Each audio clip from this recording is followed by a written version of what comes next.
This is what it feels like working on equipment around the scrapyard. I don't know if you guys remember this Liebherr 922 that we bought several months ago and the electronics got ruined in the rain, but I finally spent some time working on this machine and got the magnet controller fixed and everything's ready to test, except as soon as I pulled this thing out of the tent shop, I made it about 50 feet and blew a hydraulic line. This Liebherr 934 that you can see we're using the magnet under the grapple because our magnet machines are down, had to have the contacts on the magnet controller replaced because it was not engaging properly. We replaced those and everything was working, and then the wire that runs to the joystick that you can see right there inside the window broke off of the switch on the joystick, and we couldn't figure out why our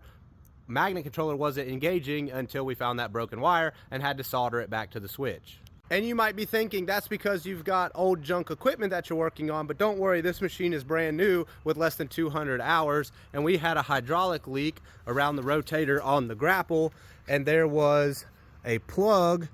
down there on the block, which you can't really see behind the hydraulic rotation motor, so we had to pull off this shield, these lines, and the rotate motor just to pull that plug out and replace the seal. A couple weeks ago, I showed you guys where the injection pump was leaking on this link belt excavator with our mobile shear, and we just got the seal parts in yesterday,